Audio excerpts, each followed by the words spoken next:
Happy Easter! I am Rita Boyer, certified educator at Prospect Presbyterian Church in Maplewood, New Jersey.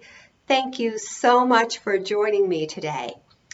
I admit I'm a little sad this year because we're not able to gather together to celebrate Easter in our church building as we usually do.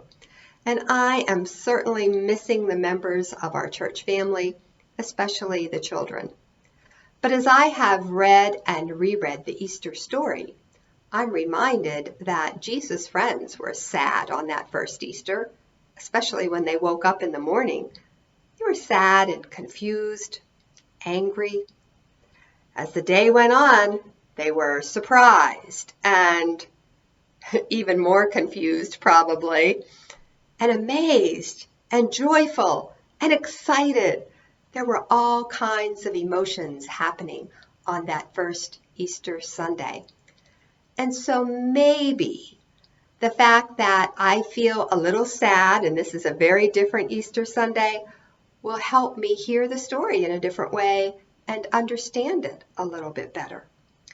I know I'm going to be sharing it with you in a little different way. We've been sharing our Holy Week stories from children's storybooks. But today I am going to actually step inside the story and share it with you as though it was actually happening to me. You can find the story in the Gospel of John, right? The 20th chapter, verses 1 through 18.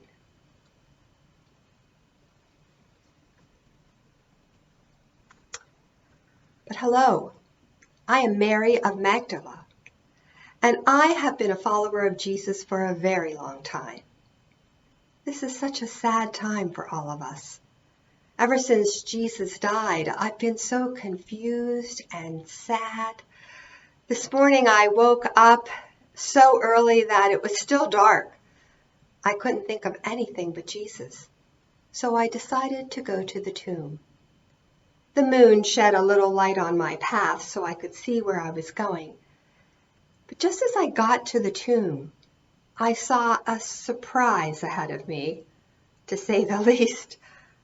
The huge stone that had sealed the tomb was rolled off to the side. Now those tombstones are really big and really heavy and really hard to move. Who would have done such a thing? How would they have done it? Why would they have done it? Well, I hurried to tell Simon Peter and the other disciples what I had seen. They have taken Jesus' body away, and I don't know where they have put him, I said. Immediately, Simon Peter and another disciple ran, headed to the tomb, and the other outran Peter, so he got there first. But he didn't go inside the tomb. Instead, he stood at the tomb's entrance and looked inside. But all he saw were the white cloths that had been wrapped around Jesus' body when he was buried. When Peter got there, he went straight into the tomb. But he saw the same thing, just the grave cloths and nothing else.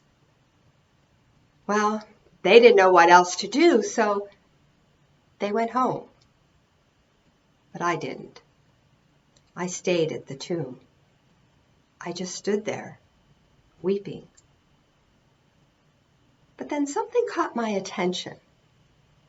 Something from inside the tomb. So I looked inside, and I saw two men dressed in white sitting where Jesus' body would have been. Woman, why are you weeping? They asked. Because they have taken away my Lord, and I don't know where they have laid him, I said. And then I heard another voice coming from behind me. I assumed it was the gardener. And he said, Woman, why are you weeping? Who are you looking for? I said, Sir, if you have taken the body, please tell me where you have laid it so that I can go and get him. I'm sure I was crying at the time, was so angry and confused and sad when I heard the man say, "Mary." At the sound of my name, I knew it was Jesus. "Teacher," I said.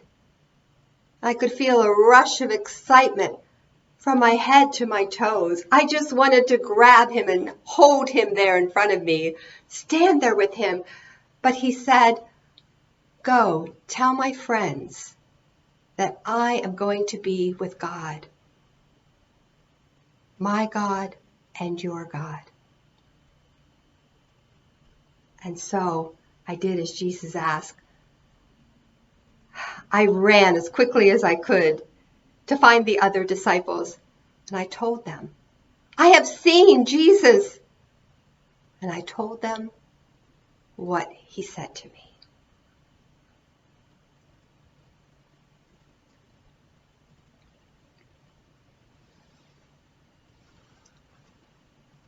Would you please pray with me? Loving God, on days when we are sad or confused or angry, and days when we are happy, help us to see that you are right there with us, that you know us by name, that you love us, that you offer us hope and new life. And for this we give thanks. Amen. Did you hear all the different emotions that were in that story? Do you understand why I said that that first Easter wasn't all happiness and joy and excitement, like it sometimes is for us? It was a mix of sadness and anger and confusion. But even in that sadness and anger and confusion, Jesus was there, offering hope, showing that God brings new life. Well, that is good news. That is the good news of Easter. And it's the good news that Jesus asked Mary to share with others, and that we have to share with others today. And to help you do that, I put an activity sheet on our church website, and you'll find a link in today's email. You'll see these different Easter shapes, and I would invite you to put a good news message inside these shapes. Some good news that you want to share with other people this Easter. And then there are lots of different ways that you can share this good news. You can cut them out and put them in your windows if they're close enough for passerby to see, but because they're so small, they might not show from the sidewalk. So you might want to hide them in your home, and instead of having an Easter egg hunt, you could have a good news hunt and have everybody look for the good news messages that are hidden around your house. Or you could cut the shapes out and attach them, maybe tie them with a string to a long piece of string or a rope or a ribbon, so that you make a garland with all of these little good news shapes hanging from the garland. And you could put that on a mantle or up along a doorway or along a table. I'm sure you'll come up with a creative way to share the good news of Easter with others. And check it out, because there are lots of other coloring and activity sheets to help you celebrate the good news. So I hope that you will do that, and it will help you to have a happy Easter while you are at home with your families. Thank you, and check in to the midweek Tell Me a Story time. I really enjoy spending this time with you. Bye-bye.